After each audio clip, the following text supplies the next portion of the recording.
भानगढ़ एक ऐसा भूतिया किला जिसके बारे में आप लोगों ने कभी ना कभी और कहीं ना कहीं सुना ही होगा। आज मैं उसके बारे में आपको कुछ अलग और रोचक बातें बताने जा रहा हूँ। हेलो दोस्तों, मेरा नाम है जय। मेरे चैनल भगवान है तो भूत है में आपका स्वागत है। अगर आपको मेरे द्वारा सुनाई गई कहानी अच्छी लगे तो मेरे चैनल को सब्सक्राइब जरूर करें। तो चलिए शुरू करते हैं आज की कहानी। कहते हैं करीब 300 साल पहले एक श्राप की वजह से पूरा भानगढ़ तबाह हो गया। यह कहानी कितनी सच्ची है इसका अभी तक कोई प्रमाण नहीं मिला, लेकिन सुनने में यह बात बहुत दिलचस्प है। कहते हैं कि भानगढ़ की राजकुमारी रत्नावती बहुत ही खूबसूरत थी। उस समय राजकुमारी की खूबसूरती की चर्चा पूरे राज्य में थी। कई राज्यों से रत्नावती के लिए विवाह के प्रस्ताव आ रहे थे। उसी दौरान वो एक बार किले से अपनी सखियों के साथ बाजार में निकली। बाजार में वह एक इत्र की दुकान पर पहुंची और इत्र को हाथ में लेकर उसकी खुशबू सूंघ रही थी। उसी समय उस दुकान से कुछ दूर सिंधिया सेवड़ा नाम का एक व्यक्ति खड़ा था। वह राजकुमारी को निहार रहा था। सिंधिया उसी राज्य का रहने वाला था और वह काले जादू में महारथी था।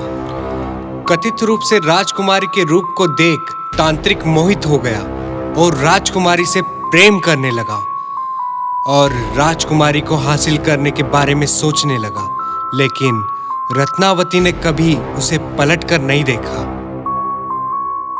जिस दुकान से राजकुमारी के लिए इत्र जाता था, उसने उस दुकान में जाकर रत्नावती को भेजे जाने वाली इस इत्र की बोतल पर काला जादू कर उस पर वशीकरण का मंत्र का प्रयोग किया। जब राजकुमारी को सच्चाई पता चल गई तो उसने इत्र की शीशी पास ही एक पत्थर पर फेंक दी। इससे शीशी टूट गई और इत्र बिखर गया।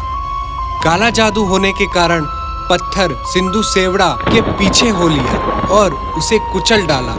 सिंधु सेवड़ा तो मर गया, लेकिन मरने से पहले उस तांत्रिक ने श्राप दिया कि इस किले में रहने वाले सभी लोग जल्द ही मर जाएंगे और दोबारा जन्म नहीं लेंगे। उनकी आत्मा इस किले में भटकती रहेगी। तांत्रिक तो मर गया, लेकिन कहीं ना कहीं उस किले में उसका श्राप आज भी जिंदा है। कहा जाता है कि आज भी उस किले में आत्माएं भटकती रहती हैं। आज 21वीं सदी में भी लोगों में इस बात को लेकर भय है कि भानगढ़ में भूतों का निवास है।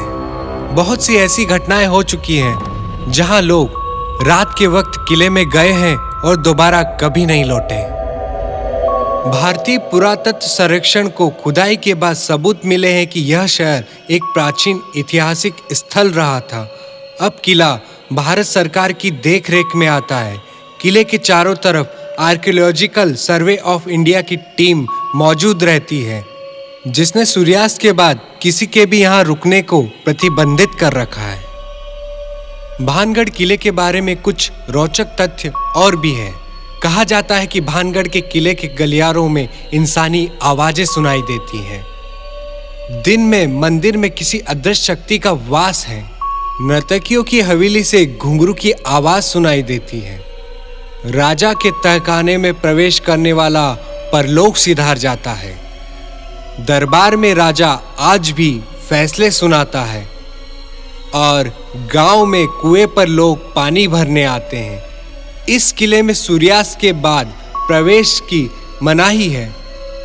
कहा जाता है कि इस किले में जो भी रात रुकता है वह या तो मृत पाया जाता है या फिर पागल हो जाता है। तो दोस्तों, भानगढ़ की ये कहानी आपको कैसी लगी मुझे कमेंट बॉक्स में जरूर बताएं। धन्यवाद।